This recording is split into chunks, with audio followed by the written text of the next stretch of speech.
Vietnam दक्षिण पूर्व Asia में स्थित एक खूबसूरत देश है। इसके उत्तर में चाइना, पश्चिम में लाओस और कंबोडिया है, जबकि पूर्व और दक्षिण में साउथ चाइना सी फैला हुआ है। करीब 3,300 किलोमीटर लंबी समुद्री तटरेखा वाला यह देश प्राकृतिक सुंदरता और समुद्री जीवन के लिए पूरी दुनिया में प्रसिद्ध है। वियतनाम की राजधानी हनोई है, जबकि हो ची मिन्ह सिटी इसका सबसे बड़ा और सबसे व्यस्त शहर है। लगभग 10 करोड़ की आबादी वाला यह देश आज एशिया की सबसे तेज़ी से विकसित होती अर्थव्यवस्थाओं में से एक है। वियतनाम के सबसे प्रसिद्ध पर्यटन स्थल हा लोंग बे है। समुद्र के बीच फैले लगभग 1600 से अधिक चूना पत्थर के द्वीप इसे किसी जादुई दुनिया जैसा बना देते हैं।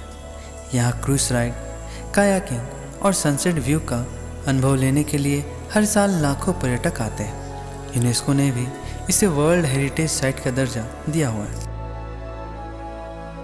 इसके बाद आता है गोल्डन ब्रिज, जो दुनिया के सबसे अनोखे पुलों में से एक माना जाता है। 2 विशाल पत्थर जैसे हाथों पर टिका यह सुनहरा पुल बादलों के बीच ऐसा दिखाई देता है मानो किसी देवता ने इसे अपने हाथों से थाम रखा।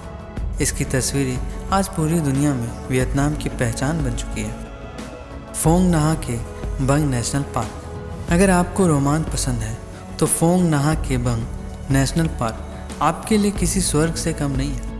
यह दुनिया की सबसे विशाल और रहस्यमय गुफाओं का घर है। यहीं स्थित सन डोंग केव को पृथ्वी की सबसे बड़ी प्राकृतिक गुफा माना जाता है, जिसके भीतर जंगल, नदी और अपना अलग मौसम तक मौजूद है। फिर है निन्न बिन, चूना पत्थर की ऊंची पहाड़ियों के बीच बहती शांत नदियाँ और छोटी छोटी नावों की सैर। यही खूबसूरती निन्न बिन को वियतनाम के सबसे शांत और मनमोहक पर्यटन स्थलों में शामिल करता है। इसे अक्सर धरती का हा लोंग बे भी कहा जाता है। फिर है सपा राइज टेरेस। उत्तर दक्षिण में स्थित सपा राइज टेरेस अपनी सीढ़ीनुमा हरी भरी धान के खेत के लिए सारी दुनिया में प्रसिद्ध है। बारिश के मौसम में यहाँ का नज़ारा किसी पेंटिंग जैसा दिखाई देता है। बादलों में ढके पहाड़ और स्थानीय जनजातियों की संस्कृति इस जगह को और भी खास बना देती है। फिर है होय एन एंशिएंट टाउन। वियतनाम के ऐतिहासिक धरोहरों में होय एन एंशिएंट टाउन का नाम सबसे ऊपर आता है।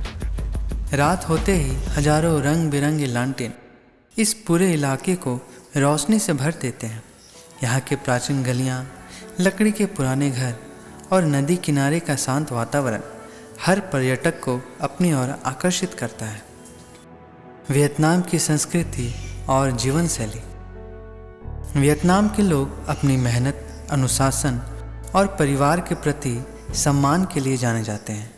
यहाँ परिवार को समाज की सबसे मजबूत इकाई माना जाता है और बड़े बुजुर्गों का सम्मान करना आज भी जीवन का महत्वपूर्ण हिस्सा है। वियतनाम की पारंपरिक पोशाक आओ दाई अपनी सुंदरता और सादगी के लिए पूरी दुनिया में प्रसिद्ध है। विशेष अवसरों, त्योहारों और विवाह समारोह में आज भी लोग इसे गर्व से पहनते हैं। यदि भोजन की बात करें तो वियतनाम का खाना दुनिया के सबसे स्वस्थ व्यंजनों में गिना जाता है। ताज़ी सब्जियां, चावल, समुद्री भोजन और सुगंधित जड़ी बूटी यहाँ के भोजन की पहचान है। वियतनाम की सबसे प्रसिद्ध डिश फो है, जो चावल के नूडल्स और स्वादिष्ट शोरबे से बनाई जाती है। इसके अलावा बन मी, फ्रेश स्प्रिंग रोल्स और बुन चा भी पर्यटकों के बीच काफ़ी लोकप्रिय है। हर वर्ष मनाया जाने वाला टेट फेस्टिवल यानी वियतनामीज न्यू ईयर यहाँ का सबसे बड़ा त्यौहार है।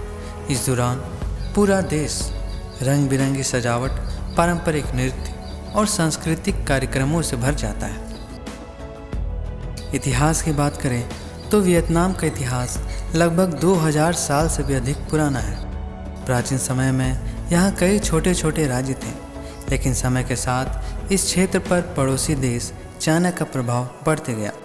लगभग 1000 वर्षों तक वियतनाम के बड़े बड़े हिस्से पर चीनी शासन रहा। इस दौरान यहाँ की संस्कृति, प्रशासन और शिक्षा पर चीन का गहरा प्रभाव पड़ा। लेकिन वियतनाम के लोगों ने अपनी पहचान और स्वतंत्रता का भावना कभी नहीं छोड़ा। आखिरकार 10वीं शताब्दी में उन्होंने विदेशी शासन से आज़ादी पाली और एक स्वतंत्र राज्य का स्थापना किया। इसके बाद कई सदियों तक अलग अलग राजवंशों ने वियतनाम पर शासन किया। कृषि, व्यापार और संस्कृति का विकास हुआ, लेकिन 19वीं शताब्दी में एक नया खतरा सामने आ गया। यूरोप की शक्तियाँ एशिया में अपना प्रभाव बढ़ा रही थी। इसी दौरान फ्रांस ने वियतनाम पर कब्जा कर लिया और इसे अपने उपनिवेश में शामिल कर लिया।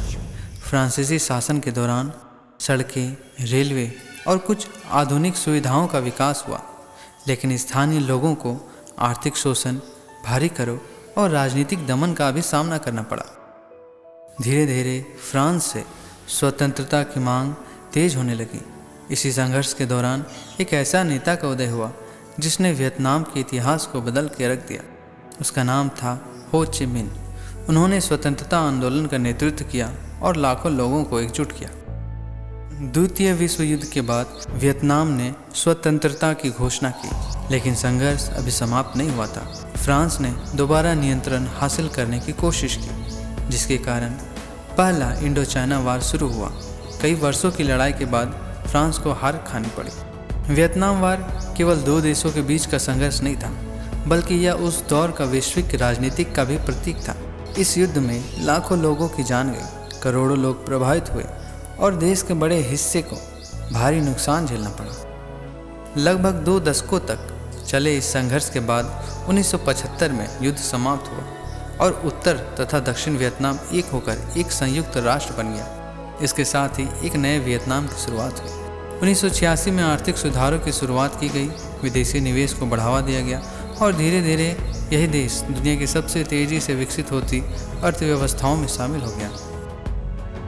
जिस धरती ने कभी युद्ध की विभीषिका देखी, आज वही अपनी प्राकृतिक सुंदरता, समृद्ध संस्कृति और तेज़ी से बढ़ती अर्थव्यवस्था के कारण पूरी दुनिया को आकर्षित कर रही है।